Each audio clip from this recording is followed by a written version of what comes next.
àpá ṣé ẹ ti parí nǹkan tẹ́ ẹ̀ ń ṣe kẹ́ wá jẹun ni. ẹ tiẹ̀ ẹ ti parí nù ebi nù. ẹ wá jẹun o.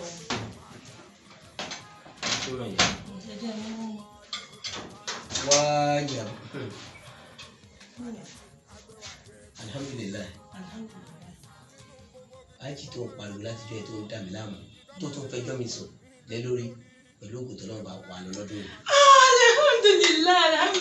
alhamdulilayi rabbil alamin irọ́ ni o. alhamdulilayi mo dúpẹ́ fọlọ́run ẹ ṣé nǹkan tí mo tẹ̀ fẹ́ bèrè ni wípé àwọn owó gan-an ni a fẹ́ bá lọ sí àjì náà. àwọn olùfẹ́ bá lọ sí àjì ṣebí kí wọ́n ti lọ sí àjì kò tí bọ́ ni. irọ́ èmi ò kàn lọ sí àjì ṣàkálà o mi ò kàn lọ sí àjì tó jẹ́ wípé àwọn kan máa wà tó wáyé pé wọ́n máa dà wá ríbo Aliatic Travels and Tours àwọn lèmi fẹ́ bá lọ sí àjì o èmi ò bá iléeṣẹ́ kí iléeṣẹ́ kan lọ sí àjì o. alẹ́ kí ló pè é.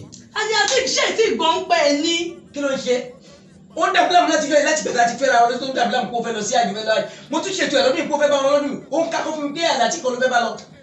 ẹ wò àfà èmi ò tó wá jẹ́ pé ní ti pé kí n lọ sí àjì mo dúpẹ́ inú mi dùn àmọ́ èmi ò kàn lọ sí àjì pẹ̀lú àwọn iléeṣẹ́ kan ṣákálá tí kò tó bá ti yẹ lórí pé kí n tẹ̀lé Aliatic Travels and Tours lọ sí àjì kí n bá wọn rìnrìn àjò lọ sí àjì èmi ò lọ sí àjì ẹ má bínú o.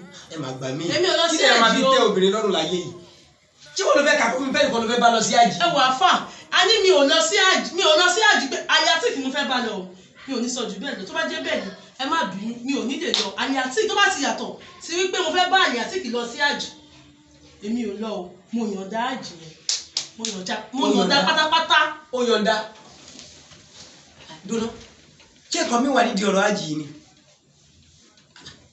ọ̀rọ̀ Aliatic ṣé kò sí pé nǹkan mi wà kí ló wá fún báyìí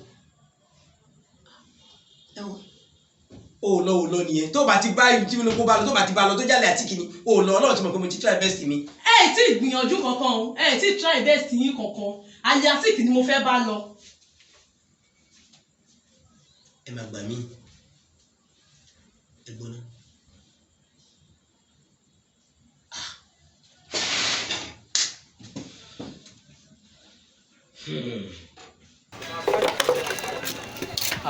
àti mi kódà ẹ rí i pé ọkùnrin náà ń jẹ ẹ ń jáde ni. alájọbí ni mi ò jáde. adàbí àti mi Ọlọ́run ní kí n sẹ́yìn o ẹ jẹ́ bọ́lá ní mo fẹ́ fi sọ̀rọ̀ ó ti jẹ́ bọ́lọ́dọ̀ mi o ó ti wá fẹjọ́ mi sùn yín ń yèlò ipò òun fẹ́ lọ sí àjì òun fẹ́ lọ sí àjì lèmi ò rán òun lọ mo tún gbogbo nílé àtọ̀nà pé mo fẹ́ rán lọ lọ́tẹ̀ yìí mo gba ìwé ìrìn àjò mo gbà fún ẹ máa gbọ́ sọkúsọ tuntun bá mi sọ ni àwọn tí mo lọ bá sọ̀rọ̀ pé mo fẹ́ bẹ̀rẹ̀ fẹ́ gbà lọ mo dájú báyọ̀ ní pé Aliatic ẹ̀ bá lọ jálẹ̀ àti kí ni jálẹ̀ àti kí ni mo gbà pàdé rẹ̀ kò dẹ̀ ní lọ́mọ́ kò lọ́mọ́ kò tún tẹ̀lé bá mi sọ kò lọ àní kò lọ́mọ́.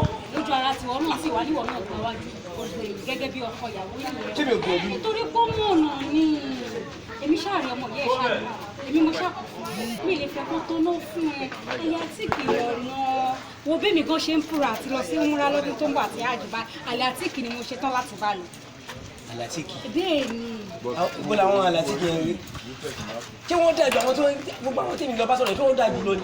wọ́n dájú lọ kò tún ṣe múra àtàjì nìkan o téèyàn bá fẹ́ lọ lu ọba gbogbo ibi tó jẹ́ ìlú ìbò lágbàá tó ti lè wò ó mọ tó gbé Aliatic máa mú ẹ lọ Aliatic tí wọ́n ń ṣe bẹ̀bẹ̀rẹ̀ Aliatic tí mú yọ̀rọ̀ ti Jerusalem ní rọrùn lówó pákó tí ò ní mọ̀ lára bó tilẹ̀ wò ó mọ.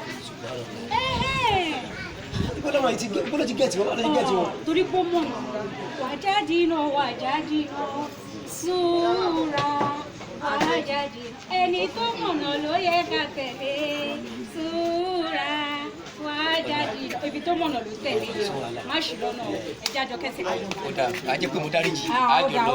ó dà èmi náà ń lọ tọdún tó ń bọ̀.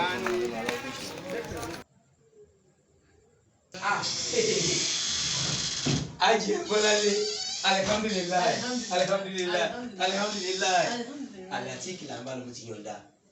alhamdulilayi ó ti òun kó ṣẹlẹ̀ mi lórí gbọ́dọ̀ rẹ̀. mo sọ fún yín mo ní Aliatic ní iléeṣẹ́ tó ṣe fọkàn tán òun ní iléeṣẹ́ tó ṣe gbẹ̀mí lé pínpín à ń lọ sí àjì ni o à ń lọ sí umura ni o ibo náà là ń lọ ní gbogbo àgbáyé yìí Aliatic ní.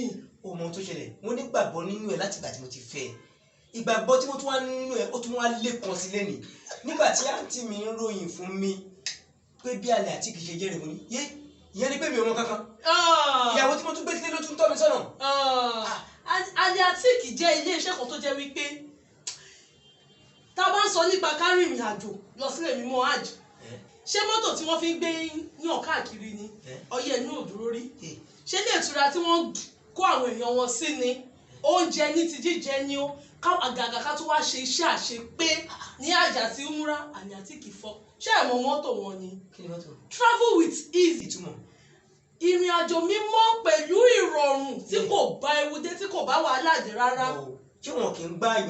ọwọ́ àmọ́ tó ṣẹlẹ̀ ìwọ nìkan kọ́ ló ń lọ àjì báyìí. irọ́ ni o. àjọ ń lọ ni. Fọláńlé bí ṣé o bá pẹ́ ní kò kì í pẹ́ṣẹ́ fún mi ládírẹ́sì wọn dáhùn. àdírẹ́sì wọn ò lè kò nira tó yẹn Aliatic travels and tours wọ́n wà ní nọ́mbà 935 Lagos Abeokuta Expressway beside Oshoti filling station ní MJ lálàkùkọ ọkọ̀ lẹ́kọ̀ọ́ wa ń bíbá yìí. Aliatic travels ní kẹ́bà lọ Aliatic travels ní abá lọ tẹ́ bá fẹ́ ṣe umura pẹ̀lú ají Aliatic travels ní máa bá lọ. ìyá ìgbélé fún mi ní ẹ̀rọ ìbánisọ̀rọ̀ wọn. 09062449975 09062449976 09062449977 Aliatic travel and tours mẹ́ka á ti rọrùn.